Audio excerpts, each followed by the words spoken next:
अगर इंडिया जैसे ग्रो कर रहा है इकोनॉमी में, दुनिया की 5वीं बन चुका है, तीसरी बनने जा रहा है, क्या इसके अंदर एजुकेशन काफी मैटर करता है? बिल्कुल मैटर करता है एजुकेशन। अब पूरी दुनिया की में देखें, उनका जो फॉरेन रिजर्व आ रहे हैं, डॉलर आ रहे हैं या दूसरे मुल्क में आईटी सेक्टर में आ रहा है, पूरी दुनिया में मुख्तलिफ उनके जो फाइनेंस का सेक्टर है इस्टेब्लिश हो रहा है। बताएं कि आपको लगता है कि इंडिया वाकई 4, 5, 6 साल में तीसरी बड़ी इकोनॉमी बन जाएगा दुनिया में? नहीं, नो डाउट, इसमें कोई शक ही नहीं है।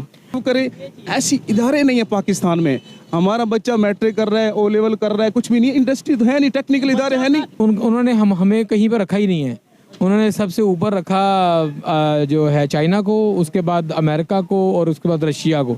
मतलब एक आम इंडियन भी पाकिस्तान को अब अपने लिए अब जो है ना वो मतलब नहीं समझता कि हम उसके लिए थ्रेट हैं, क्योंकि वो भी समझते हैं कि हम जो है ना इकोनॉमिकली बिल्कुल नीचे बैठ चुके हैं और बिल्कुल जीरो हैं। सुहेब चौधरी और आप देख रहे हैं मेरा और आपका YouTube channel real entertainment TV. India के इंडस्ट्रियल मिनिस्टर ने ये अनाउंस किया है कि आने वाले 4, 5, 6 साल तक इंडिया दुनिया की तीसरी बड़ी इकोनॉमी बन जाएगी। ऑलरेडी उन्होंने दुनिया की 5वीं बड़ी इकोनॉमी बनकर ये साबित किया है। इसी वाले से पाकिस्तान की पब्लिक से बात करेंगे कि क्या वाकई ही इंडिया आने वाले कुछ सालों में दुनिया की तीसरी बड़ी इकोनॉमी बन पाएगी?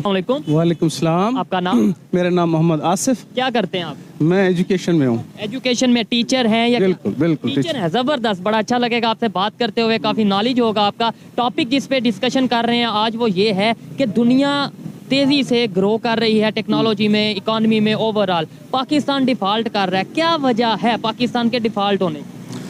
किसी भी मुल्क की तरक्की के लिए उसकी गवर्नमेंट का अपने अवाम के साथ मुखलिस होना ज़रूरी होता है। बदकिस्मती से हमें कोई ऐसी गवर्नमेंट नहीं मिली जो अपनी अवाम के बारे में सोचे। दूसरा, फिर हमारी जो गवर्नमेंट है उसके ऊपर भी कुछ रिस्ट्रिक्शन है। यहाँ पे शुरू से हम एक नाम इस्तेमाल करते हैं इस्टेब्लिशमेंट का, और अब ये बात बिल्कुल ओपन हो चुकी है कि इस्टेब्लिशमेंट हमारे मुल्क की किसी भी गवर्नमेंट को बनाने में, गिराने में बहुत ज़्यादा इन्वॉल्व रही है, और उसके बगैर किसी भी हुकूमत का आना मुखलिस नहीं है। पाकिस्तान की हर पार्टी ऑलमोस्ट इसका फिर यही मतलब बनता है कि इनडायरेक्ट तौर पे हमारी जो इस्टेब्लिशमेंट है वो अवाम के साथ, मुल्क के साथ मुखलिस नहीं है। अगर वो चाहती तो हमारी इकोनॉमी ग्रो हो सकती थी। नेबर्स की बात करें अगर, नहीं, जाहिर बात है इस्टेब्लिशमेंट इकोनॉमी तो ग्रो करना चाहती है, इसमें तो कोई शक नहीं। अदारे हैं वो पाकिस्तान की बेहतरी चाहते हैं, लेकिन नेबर्स की बात करें, इंडिया के जो इंडस्ट्रियल मिनिस्टर है उन्होंने आज अनाउंस किया है कि आने वाले 5 साल में हम दुनिया की तीसरी बड़ी इकोनॉमी बन जाएंगे। पहले तो ये बताएं, आपको ये पॉसिबल लगता है? बिल्कुल, जब उनकी कमिटमेंट है और उनके साथ जो गवर्नमेंट है वो कर रही है कि हम ऐसा करना चाहते हैं, और उनके पास कोई इस्टेब्लिशमेंट या इन्फ्लुएंसिंग फैक्टर नहीं है, तो वो कर लेंगे। ऑलरेडी दुनिया की 5वीं बड़ी बिल्कुल बन चुके हैं, वो कर जाएंगे। हमारे साथ यही इखलास नहीं है कि हमारे यहाँ बहुत ज़्यादा इन्वॉल्वमेंट है बजटिंग के अंदर, कहाँ जा रहा है बहुत ज़्यादा बजट। और दूसरी बात यह है कि एजुकेशन के साथ डायरेक्ट लिंक है किसी मुल्क की प्रोग्रेस का। हमारी एजुकेशन सेक्टर को कभी तरजीह नहीं दी गई। अच्छा, अगर इंडिया जैसे ग्रो कर रहा है इकोनॉमी में, दुनिया की 5वीं बन चुका है, तीसरी बनने जा रहा है, क्या इसके अंदर एजुकेशन काफी मैटर करता है? बिल्कुल मैटर करता है एजुकेशन। अब पूरी दुनिया की में देखें, उनका जो फॉरेन रिजर्व आ रहे हैं, डॉलर आ रहे हैं या दूसरे मुल्क में आईटी सेक्टर में आ रहा है, पूरी दुनिया में मुख्तलिफ उनके जो फाइनेंस का सेक्टर है इस्टेब्लिश हो रहा है, उनका रेवेन्यू उनका बाहर से आ रहा है। तो किस लिए आ रहा है कि एजुकेशन सेक्टर मजबूत ऐसा हुआ है, तो उन्होंने आईटी में बड़ा नाम, बिल्कुल मेडिकल इंडस्ट्री में, हर चीज़ में जहाँ पे आ रहे हैं, तो ऐसा ऐसा जब उन्होंने अपॉर्चुनिटीज दी हैं अपने इलाके को, एजुकेशन को प्रायोरिटी बनाया है, तो आगे आए हैं लाजमी। अच्छा, बड़ा इंटरेस्टिंग सा क्वेश्चन है। मुझे ये बताएं, दुनिया की टॉप 5 इकोनॉमी की अगर बात करें, उनमें से 2 हमारे नेबर हैं, चाइना भी, इंडिया भी हमारा नेबर है, ठीक है, फिर भी हम डिफॉल्ट की तरफ जा रहे हैं। समझ नहीं आ रही, मतलब उनके साथ रिलेशन बेहतर कर लें, चाइना हो, इंडिया हो, हम ट्रेड कर सकते हैं, उनसे फ़ायदा ले सकते हैं, बड़ा भाई समझ के छोटा भाई फ़ायदा ले सकता है, लेकिन क्यों? फ़ायदा तो हम चाइना से बहुत ज़्यादा ले रहे हैं, लेकिन चाइना के जो रूल हैं, जिन्होंने स्ट्रिक्ट पॉलिसी अपनाई है, वो तो हम नहीं अपना रहे ना। नहीं, आपको ये लगता है, आप वैसे टीचर हैं, मेरे से ज़्यादा बेहतर जानते होंगे, लेकिन मेरी ओपिनियन के मुताबिक चाइना हमारे से ज़्यादा फ़ायदा ले रहा है, हम उससे ज़्यादा नहीं। फ़ायदा तो वो ले रहा है हमसे, लेकिन उसके बदले में देखिए इंडिया के मुकाबले हमें वो ज़्यादा फाइनेंस भी कर रहा है ना। अब उनके फाइनेंसिंग के लिए चाइना कभी आपको मछली नहीं दे रहा, उनका रूल है, वो आपको मछली पकड़ना सिखाते हैं, वो हमें सिखाने के तरीके बता रहे हैं, लेकिन हम फिर भी मांगने पे तुले हुए हैं, हम उसकी तरफ जा नहीं रहे। नहीं, देखिए, मैं समझता हूँ कि मुझे ये लगता है वो हमें सिर्फ मछली बेच रहे हैं, तरीका नहीं सिखा रहे। नहीं, ऐसे फिर सी बन चुकी है ना हमारी कौम की, हम उस तरीके को लेना ही नहीं चाह रहे। आपको पता है हम किसी मिनिस्टर को लटका नहीं रहे करप्शन पे, हम किसी को कोई पनिश नहीं कर रहे। वो तो नहीं कहता आप हमसे आके किकबैक से लेके हमसे ले लें, वो हमें अगर ये दे रहा है, मेट्रो के अंदर फाइनेंसिंग करवा रहा है, हमारे साथ सी पैक में करवा रहा है, तो वो नहीं चाहता हम सिर्फ छापे लगाएं। वो तो नहीं चाहता, वो कहते आप हमें इंजीनियर दें, हमारे पास कहाँ है उनको देने के लिए। हमारे जो एस्टेब्लिशमेंट चलो निकाल रहे एक साइड पे, गवर्नमेंट्स भी तो मुखलिस नहीं है, एजुकेशन सेक्टर को प्रायोरिटाइज कर रहे हैं, एजुकेशन को इम्प्रूव करने के लिए। ना एजुकेशन बेहतर होगी, एजुकेशन सेक्टर बेहतर होगा तो हमारा इंजीनियरिंग सेक्टर, हमारा मेडिकल, जाहिर बात है स्टूडेंट ही है ना, जिधर भी जाएगा स्टूडेंट नहीं काम करना है। जो ये तो असूल है ना जी, मैशत का ताल्लुक इनडायरेक्टली है एजुकेशन के साथ। जितनी पॉवर्टी ग्रोथ लेस होती चली जाएगी, आप जितना एजुकेशन सेक्टर में इन्वेस्टमेंट करेंगे आपको मिलता है उसके अंदर। क्या वजह है हम नेबर्स के साथ, इंडिया की खास तौर पे अभी बात कर रहे हैं, उनके साथ रिलेशन क्यों नहीं बेहतर कर लेते? जैसे वो इकॉनमी में तेजी से ग्रो कर रहे हैं, हम क्यों नहीं उनसे सीख सकते, उनसे ट्रेड कर सकते, फायदा ले सकते? क्या वजह है? एज ए टीचर आप क्या कहना चाहेंगे अपने स्टूडेंट्स को, जो स्टूडेंट्स भी देख रहे हैं, और वैसे आप क्या सिखा? दुनिया रवायती वार से निकल चुकी है, अब वो जंग तो खत्म हो चुकी है। अब जो जिस वार में हम पीछे जा रहे हैं ना, वो इकॉनमी है, उसके अलावा और बहुत सारी चीज, एजुकेशन है, पॉवर्टी को दूर करें, बहुत सारी और चीजें हैं। लेकिन हमें सिखा दिया जाता है कि हमने टांग उठानी है। वहाँ फिर इनडायरेक्टली एस्टेब्लिशमेंट ही आ जाती है जो हमें इस बात पे डराती है कि हम इसके साथ नहीं लड़ेंगे तो हमें कहा जाएंगे। अब तो खुद वो मान रहे हैं, 5th वॉर, जनरेशन वॉर चल रही है, अब आने वाली ये वाली वार है। तो उस सारी चीज़ों को देखें तो आप अपनी आवाम को प्रायोरिटाइज करें, एजुकेशन को इनहेंस करें, आवाम का थोड़ा सोचें। तो नेबर के साथ रिलेशन क्यों नहीं बेहतर कर रहे? मेरा ये नहीं, ये इसमें तो कोई इशू नहीं है, हम तो चाहते हैं कि होना चाहिए सबके साथ। अब ये गवर्नमेंट को करने, गवर्नमेंट करना भी चाह रही है, करें, हम भी उनके साथ हैं, हर कोई उनके साथ है। अब वहाँ जहाँ पे ज्यादा आबादी होती है, बड़ा बाजार होता है, चीजें वहाँ ले जाते हैं लोग बेचने के लिए, लोग अपना पैसा वहाँ इन्वेस्ट करें, या खरीदार ज्यादा होता है।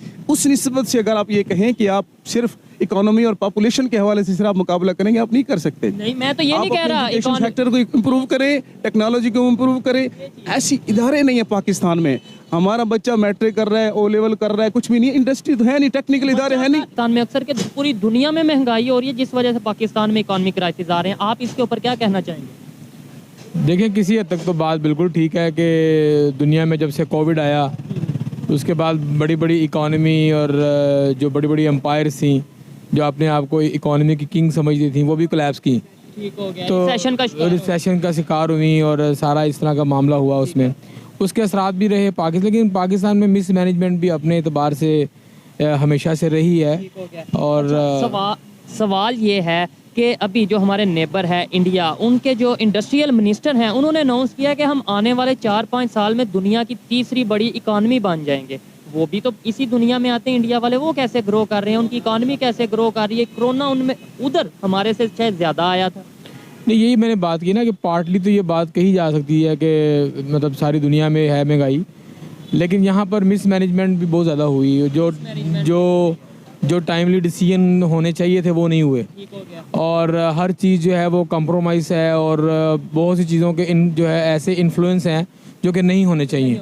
मतलब यह है कि जिस का जो काम है, जिस अदारे का, वो उस तरीके से नहीं कर पा रहा। अच्छा, मुझे ये बताएं कि आपको लगता है कि इंडिया वाकई 4-5-6 साल में तीसरी बड़ी इकॉनमी बन जाएगा दुनिया में? नहीं, नो डाउट, इसमें कोई शक ही नहीं है।